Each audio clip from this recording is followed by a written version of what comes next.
Hey everybody, Josh the RV Nerd here at Bish's RV with the fan favorite 295 rear living Montana. And I say fan favorite because I recently put a poll out that I have all these different units I can record. Which one do you want first? And this was the one that people said, like, by a landslide, basically. And for good reason. First of all, Montana is the single most successful fifth wheel in the history of history. Okay, there's a lot of very cool, very popular things out there, but nothing has ever had a better total popularity over history than Montana series.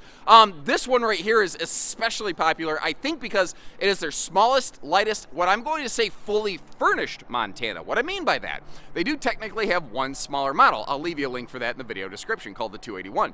But it had to make a couple sacrifices to get smaller than this one, and it's not much smaller, and it's really not a whole lot lighter.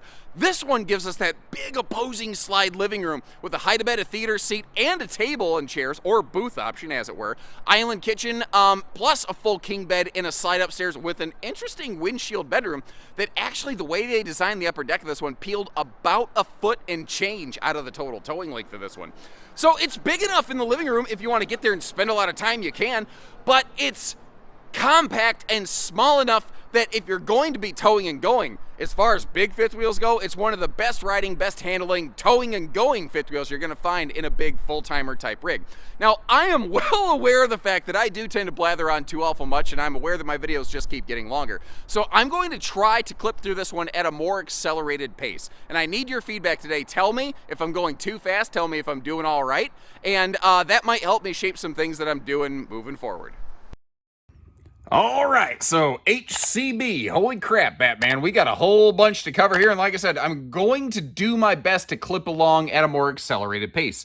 Like up top here, you've got that rain sensoring max air vent fan, a 12-volt ceiling fan that, well, it looks like a residential fan over there is actually 12 volts. So a lot of ceiling fans in RVs are not that. They are 110 only. So if you're off grid, if you're, doing the Walmart, Cracker Barrel, parking stop or something like that, a lot of those are not going to function for you. This one will. Also, you've got dual 15,000 BTU air conditioners, which is pretty normal in this class anymore. I think the first one to standardize that was actually Jayco Eagle, but it didn't take long for everyone else to go, all right, that's an easy fix, let's do that. And the Montanas here, even in the High Country series, is certainly no exception. The thing, though, is their main air conditioner actually has a 16,500 BTU heat pump included on it, which is very uncommon, and actually is optional even on some higher dollar, more expensive things. In some places, it's not even offered at all. Now, down here, we have power theater recliners, so if you got a hitch in your giddy up and it's hard to push the legs down, you're going to like that. And that is cuddle compliant because that little center armrest does pull out of there. If I remember right, I'll get that pulled out of the way. Next to it, the little light switch will activate or deactivate the lights above the sofa. It also has a dimmer function on it, which is very nice. So that if you're, trying to do a popcorn movie night or something like that on a rainy day, and an RV like a Montana, this is, you're flirting with glamping here. You're more than just camping. I know plenty of people who full-time in something like a High Country.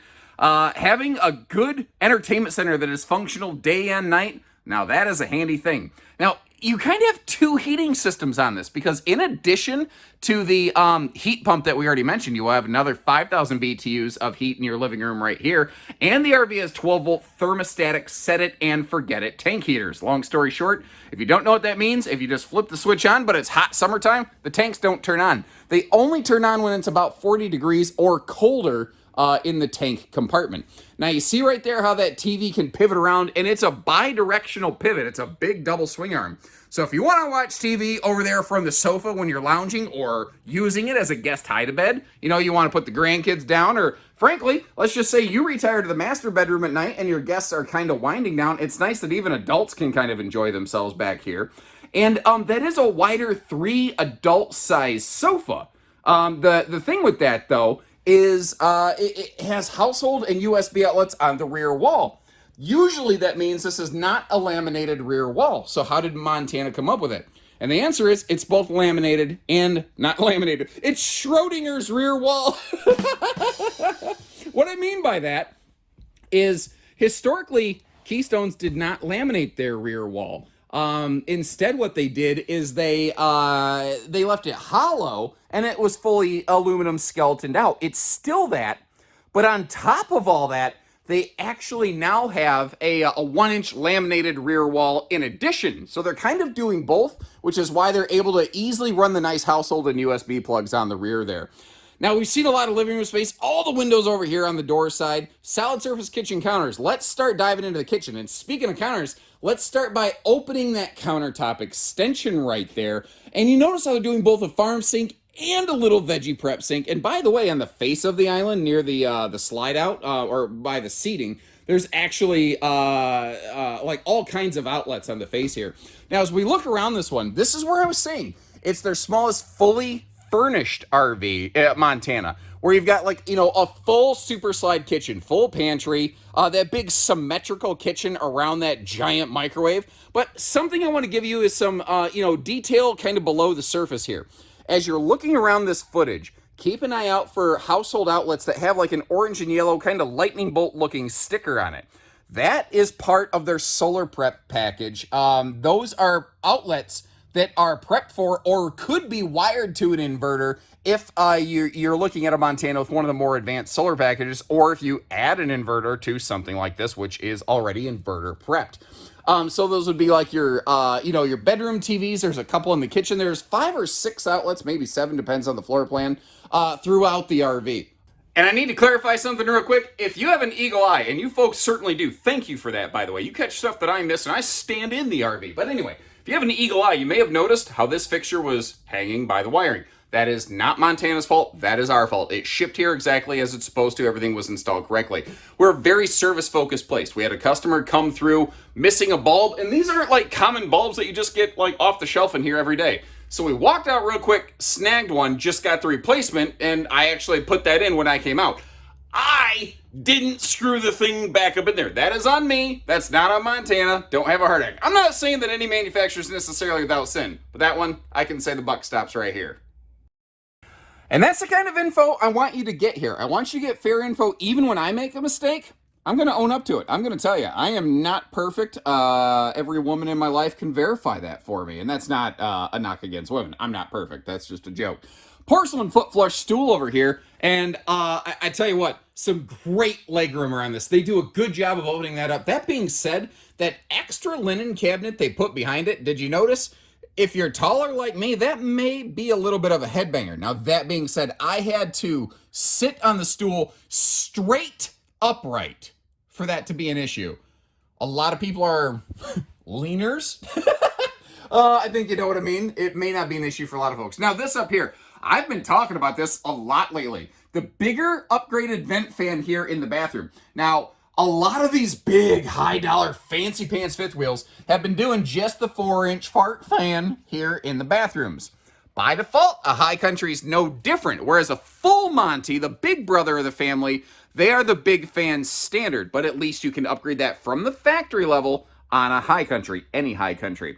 This is the point that I think a couple people might tune out. And if this is fine, let me know. If this is a deal breaker, let me know. But a corner radius shower over here, and it is a one-piece fiberglass molded fixture. There is excellent headroom up in there, but I know some people really dislike a corner shower. It feels a little bit tight to them. And a little look here from the other direction, because this upper deck super slide basically does, give you 2 entries into the bathroom. Some people like that, some people don't. That's why there's different strokes for different folks. And I'm just going to do my best to make you aware of those. Now, they had to do something different to shorten this one up here. They had to kind of skim back the nose cap. That's why this one has combo washer dryer hookups over here in the super slide bed bath closet right there. But notice too, some awesome wastebasket and drawer space over here in the bathroom itself. Now, I personally don't feel these side sinks over here, the side faucet. It works like normal. Once your hands get under it, everything falls down the way that it should. Some people think visibly it looks a little wonky though. Any owners out there who actually have a sink like this, if you could chime in and tell us if you love it, if you hate it, if it's fine, if it's not, I'd appreciate it. Now, you saw the headroom in the shower. I'm about 6'2", 6'3", depending on the shoes and the hat I'm wearing. That's the same height that we get through the rest of the RV. Now, all Montanas and all Cougars do this. They use their Blade Pure air conditioning system. You see how the face of that air looks a little bit different? That's because it has a household air filter that you can replace on that real easy, so that you can always be breathing cleaner air with fewer particulates in here, which basically means fewer boogies and better breathing. These have been an issue of some debate. The side stands elevated above the bed over here. At first glance, a lot of people didn't like them. As the year has gone on, I've seen more and more people warm up to these. Whether it's a just a phone stand or something like that. Some people say my CPAP fits up there. Some people don't. There's also household outlets now up in the top of that slide box, which I don't remember there necessarily being before, but I see so many RVs that actually could be my mistake. Now, that being said, if you are a CPAP user and you have a big machine or something like that, well, I mean, you've got a nice stand right there. I'm not normally a fan of open pocket storage. I get that it's not too deep and you're not exactly putting big stuff, in there. Now, again, what is kind of the signature calling card of this floor plan is its shorter length and that windshield bedroom up here, which does have a blackout nightshade like we kind of peeked at in the living room, by the way. You have options between a queen or king bed. We're looking at the king today. Looking at the, what was I? Oh my God, my train of thought just totally went off the rails. Oh, storage. Looking at the storage. Let's take a look at all of that over here. At a glance, this bedroom does feel a little bit underwhelming on storage. Remember, though, that a big chunk of the storage is actually potentially contained within the bathroom space. So that's one of those important factors to remember on this one. Now, when the storage is done, we'll be looking straight off of the bed. Like if you wake up in the morning, this is what you're looking at. It's kind of easy to miss, but your TV hookups are actually to the left of that stand over there. You might see that little prep sticker. You see the plugs above. Again, it does have that yellow sticker telling us that is, inverter prepped and ready. My only thought on this is depending on how big and aggressive you get the TV, you may find it a little bit tricky to get into that closet. But I think with a decent swing arm TV, you can have it moved out of the way. I think that that's one of those things that as the owner, when you're in it, you'll kind of feel out and you'll prevent it from being an issue, you know? Now, I don't normally do this, but I thought I'd actually start my road mode footage from the road kind of perspective. You know, if the RV's all closed up, here's what she looks like. You may have noticed I've got to jump over half a creek to get into this thing, but thankfully with my long legs, it's not too awful bad. So what can we do and what can we access in here? And the short answer is all the critical stuff. Doesn't matter which fridge you get because it's completely unobstructed. The fridge and the freezer are both fully travel accessible, which is fantastic. And due to the fact that the hallway is over here on the door side, getting up to the bedroom and the bathroom, absolutely not an issue here whatsoever. One thing I do want to showcase, though, is if you're a bigger person, this may be slightly problematic. Notice they don't do that pivot door here, but if you want to get in to make a potty stop, you've actually got to shove yourself up in this corner to make room for that door to clear when the slides are closed. One other major thing that I want to point out here for you, and I'm trying to move slow as to not make you sick. Every single Montana floor plan is designed if you need, for some reason, to pull that refrigerator out. Every single one of those is designed to actually come out of the main entry door here, jumping back over the creek. Hopefully you don't have a creek that you're parked next to over here. But basically, if you have to get that fridge out of the RV, you can do it through the door. You don't have to knock out a window. You don't have to knock out a slide. I love how forward thinking they are that way. All right, so jumping outside here, let's talk towing real quick. What does it take to haul this thing? And I think a minimum to discuss here is a good 3/4 heavy duty. Anything smaller than that, it just feels like you're really asking for trouble. That being said, I don't think you would regret a 1-ton. I think a single rear wheel would be just fine. I don't think you necessarily need to go up to dually on one of these. But I tell you what, if you're going across those flat plain states and you're getting just buffeted by those insane winds, if you're getting Jimmy buffeted by the winds, I just so stupid. I'm sorry. You wouldn't regret the stability of a dually. So depending on how much you're going to be parking versus how much you're going to be towing, that might be some helpful information for you. Now, for the towing and going, you'll find that this has a very nice ride and handling package. You've got the Road Armor pin box and suspension combo, taking a lot of that shock and jolt herky-jerkiness out of it. And my father is a person who has towed a lot of fifth wheels over the years. And he still, to this day, says his Montana tows better than anything else he's ever had. So I think that says a lot. Now, this is the standard front end in here, but below my battery box, you might notice a little perforated punch-outs. This is prepped and ready. You can put generator prep in this. You can also add an inverter. Their battery box over here is larger this year. It is sized for 2 nice batteries if you do want to do that. But one of the things I like is they actually maintain just the battery terminals on top here. So in case you do need to grab a little jump box like mine that I saw there, it's easy to do. Now, on the right is the Gigi box, which is basically a battery disconnect, but it has no parasitic load potential coming back through it. And we are looking at today the basic Solar Flex package, Solar Flex 200. That is inverter prepped. It has a 15 amp controller and a 200 watt solar panel on the roof that we're going to get to take a look at. There are additional, more powerful solar packages available on this RV straight from the factory. I will try to remember to leave you a link in the video description if you'd like to learn more about those. But long story short, one of the cool things about Keystone and SolarFlex, they really broke the mold on this. Normally, manufacturers do not cover work that they do not do, including dealer work by an authorized dealer like even Bish's RV. Well, with SolarFlex, we could take this 200 package, we could upgrade it to the 400 or 600 and still maintain your warranty, which I think is very, very cool. Now, technically, this has a smaller pass-through compartment as compared to some of the other bigger Montanas, but I personally feel it is still plenty large. That's my 2 cents. But I mean, look at this. Because, I don't know, personally, just to give you a size reference, I think it's pretty decent. And what I like about it is I get in trouble with the missus, I can throw a bunk mattress down here, and I got a decent place to spend the night. And could you imagine that? My mouth getting me in trouble? Crazy, I know.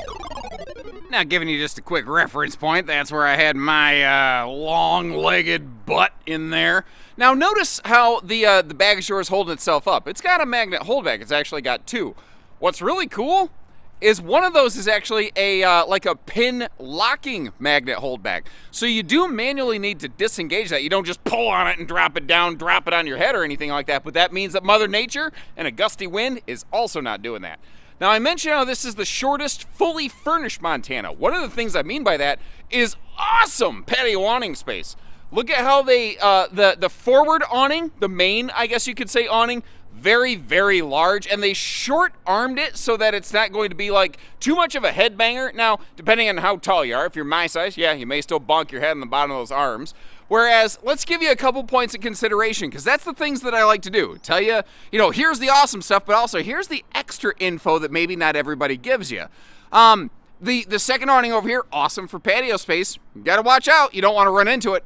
And it's an absolute fact. When the entry door is right next to an awning arm like that, especially next to a slide out, if it's a rainy day, you're gonna get spritzed in the face when you're walking in and out right there. Now, there's just not much you can do about that. There's nowhere else to really put the door on this floor plan, and if you do create a better mousetrap, someone will pay you good money for that concept, trust me.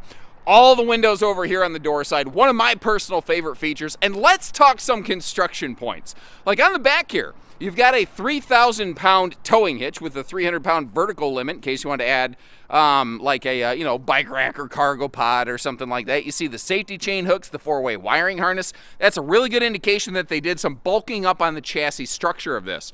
But what you're not seeing is the like full 2-inch thick sidewall on this, as well as the fact that under the fiberglass they do an offset double substrate. Long story short, they lay down the paneling below the fiberglass, kind of like a brick layer where it's offset a little bit, so you don't see lines, like where the panels all meet under that higher gloss glass right there. Additionally, one of the really cool major qualities on this one that I don't think a lot of people realize is that Montana's, all of them, have CNC routed sidewalls.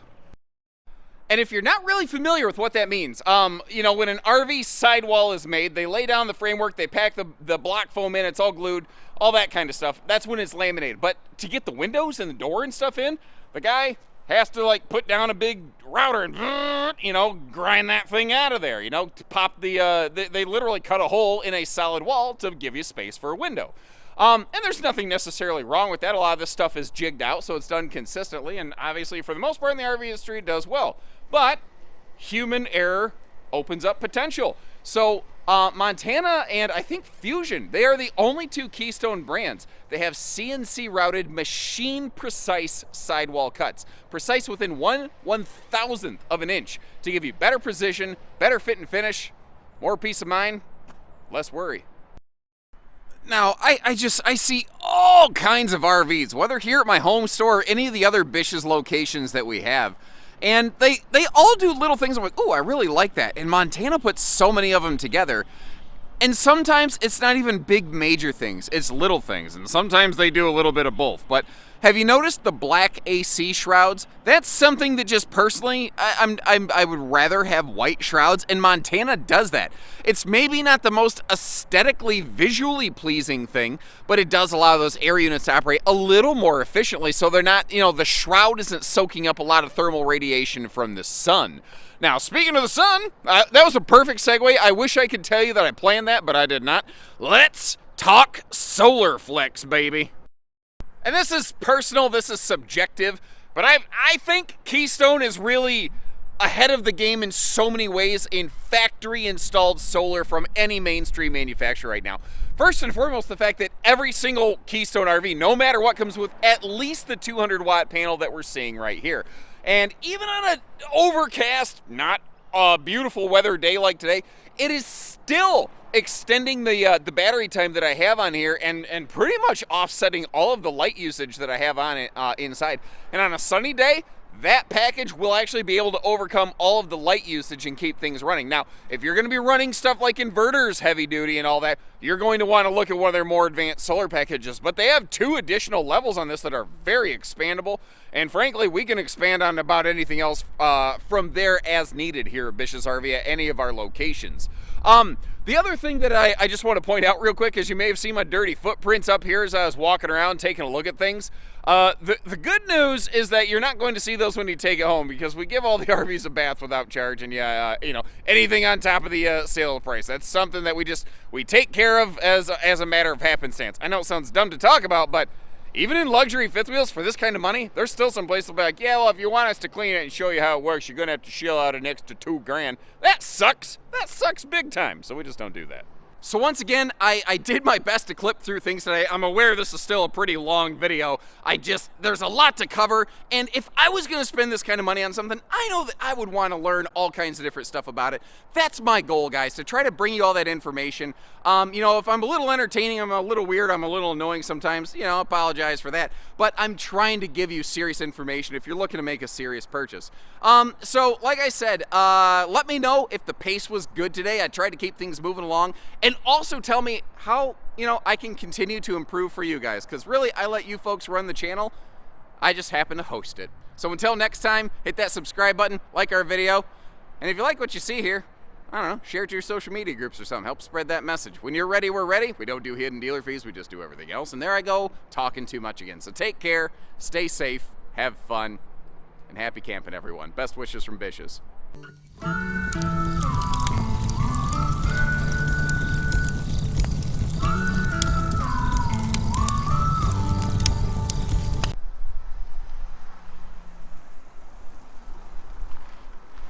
Look at me out here, dodging traffic.